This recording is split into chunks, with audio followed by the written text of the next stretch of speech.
मनसे नेते बाळा नांदगावकर सध्या बोलतात।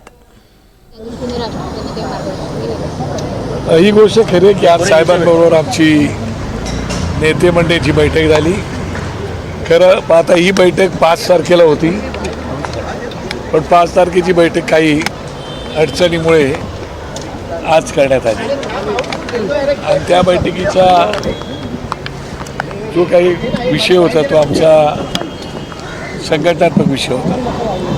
त्यात शाखा अध्यक्षांच्या नेमणुका, उपविभागाध्यक्ष, सचिव, उपसचिव, PLAच्या नेमणुका असा तो विषय होता। तो त्या दिवशीची मीटिंग आज झाली आणि त्याच्यावरती साहेबांनी काही महत्त्वाच्या सूचना केल्या आणि ती मीटिंग आता आमची संपलेली आहे। त्याप्रमाणे आम्हाला कामाला लागायला सांगितलं। परंतु काल उद्धव ठाकरे राज ठाकरे यांच्या निवासस्थानी आले होते आणि त्यानंतर त्यांची तब्बल 2.5 तास ते या ठिकाणी होते, त्यामुळे वेगवेगळ्या राजकीय चर्चांना उधाण आलेलं आहे। शिवसेना मनसे एकत्रित येणार या दृष्टीनं काही बोलणं झालं का, काही सांगण्यात आलं आहे? मला असं वाटतं की कारण आता तुम्ही तुमच्या बातम्या काय द्यायचे ते दिलेले आहात। हे जरी खरं असलं तरीसुद्धा काल राजसाहेबांची आई त्या उद्धव साहेबांच्या मावशी आहेत आणि त्यामुळे मावशीला भेटण्यासाठी खास करून ते आले होते अशी तुम्हाला जी माहिती काल मिळाली ती अत्यंत खरं आहे आणि त्याप्रमाणे ते आले, भेटले, एकत्रपणे ते बसले होते, ही चर्चा खरी आहे। परंतु स्पेसिफिक ते आपल्या मावशीलाच भेटण्यासाठी आले होते आणि नंतर 2 राजकीय पक्षातील नेते मंडळी आली तर थोडीशी राजकीय चर्चा होती। ती 5-10 मिनिटाची चर्चा काहीतरी ती होती, पण त्याच्या युतीच्या दृष्टिकोनातून चर्चा आता तुम्ही सतत त्या बातम्या दाखवताच आहात आणि दोघे भाऊ एकमेकांना भेटतात, त्यामुळे साधिक त्याच्याविषयी चर्चा झाली पण असेल, परंतु तशी काही कारण मी हजर नव्हतो आणि इतर कोणी नव्हते, फक्त संजय राऊत एकटेच आलेले होते, बाकी कोणीच नव्हते। त्याच्यामुळे नेमकी काय चर्चा झाली ते आम्हाला काही कल्पना नाही, परंतु एक नक्की आहे की दोघे भाऊ आता मनाने एकत्र येण्याचा आम्हाला दिसतो आहे।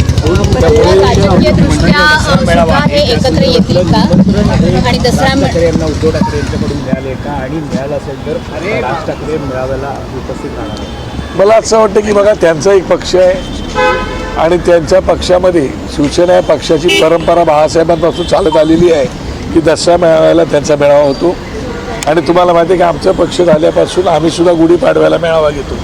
त्यामुळे मला वाटत नाही की कोण कोणाच्या स्टेजवर जाईल आणि त्याप्रमाणे कोण कोणाची विचारसरणी त्या ठिकाणी मांडेल। जो तो आपापल्या स्टेजवरती आपली विचारसरणी मांडत असतो, त्यामुळे मला असं वाटत नाही काही घडलं असेल की त्यांना निमंत्रण दिलेलं आहे पण ते स्टेजवर येणार का, मला तसं काय झालेलं दिसत नाही। नांदगावकर साहेब, पक्ष आणि मनसे जर एकत्रित येत असेल तर काँग्रेस त्यांच्याबरोबर जाणार नाही, महाविकास आघाडीतून बाहेर पडावं लागेल असं काही काँग्रेसच्या नेत्यांचं म्हणणं आहे।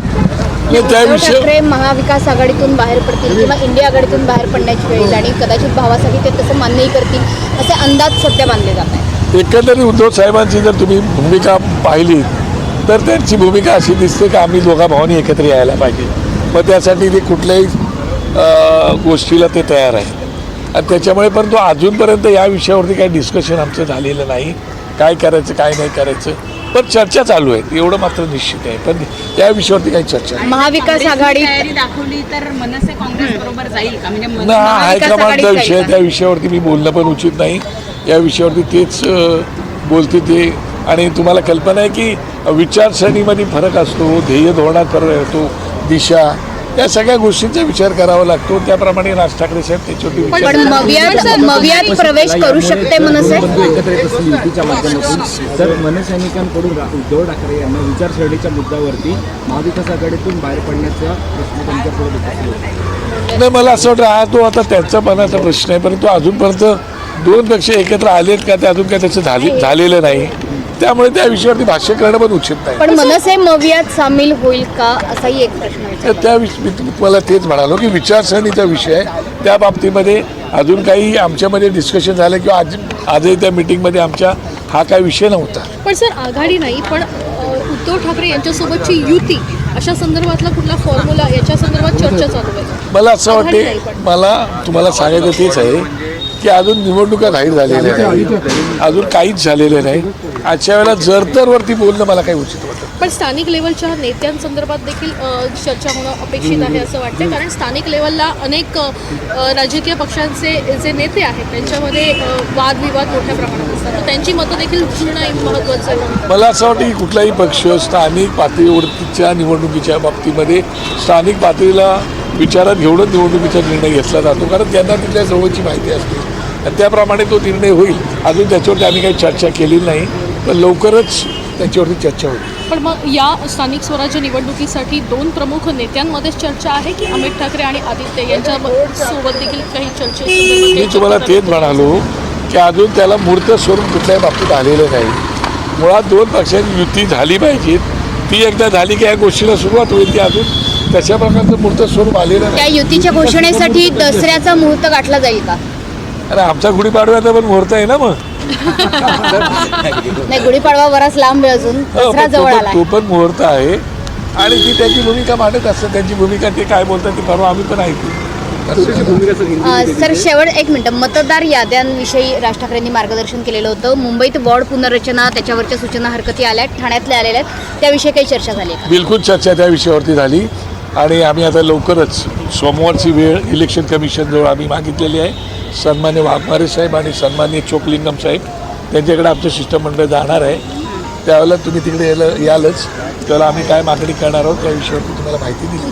मंच नेताओं की भूमिका मीटिंग रखी गई थी आज बीएमसी चुनाव को देखते हुए, किस तरह की तैयारियां इस वक्त कर रहे हैं, वार्ड रचना को लेते हुए क्या फैसला किया?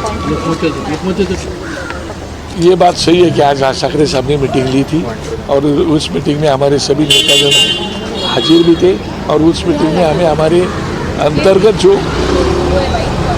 मामले हैं उसके बारे में चर्चा की है. जो कुछ नए नियमों का कुछ करने का है और कुछ लोगों को बदल भी करना है उसके बारे में हम लोग ने डिस्कशन किया.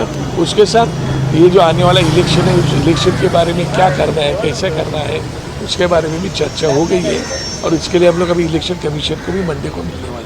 वार्ड बाउंड्री और वोटर लिस्ट पर विशेष ध्यान रहेगा इन आने वाले निवडणूक में? मुझे लगता है कि मुंबई में वैसा वार्ड बाउंड्री जो है उसके बारे में कुछ नहीं फर्क हुआ है, जो है वैसी हुई है रही है. मगर थाना वगैरह वगैरह जो है उधर 3-3, 4-4 वार्ड होने की वजह से कुछ बाउंड्री में कुछ उन्होंने कुछ समस्याएं बताई है, उसके बारे में डिस्कशन उन्हीं के साथ हम लोग का चल रहा है. आने वाले समय में किससे अलायंस और कितनी सीटों पर ध्यान, इस बारे में कुछ अभी तक विशेष रूप से स्वरूप बना? ना, अभी तक तो कोई तय नहीं हुआ है अलायंस किसके साथ करना है, क्या करना है. पर ये बात सही है कि आने वाले इलेक्शन में हमें क्या करना है, वो स्ट्रैटेजी हम लोग बना रहे हैं ताकि हमें भी अच्छा यश मिले और लोगों से ज़्यादा मिले. इसके बारे में हम सोच रहे हैं. Thank you. ठीक आहे. बाळा नांदगावकर बोलत होते. राज ठाकरेंनी पदाधिकाऱ्यांना काही सूचना केलेल्या आहेत अशी माहिती त्यांनी दिलेली आहे. याशिवाय आजच्या बैठकीमध्ये मनपा निवडणुकीवरती चर्चा झाली आहे हे सुद्धा त्यांनी स्पष्ट केलेलं आहे. राज ठाकरेंनी पदाधिकाऱ्यांना काही महत्त्वाच्या सूचना केलेल्या आहेत. राज ठाकरे यांच्या बैठकीनंतर मनसे नेते बाळा नांदगावकर बोलत होते. दोन्ही भाऊ एकत्र येतील असं चित्र सध्या तरी दिसतंय असंही त्यांनी म्हटलंय.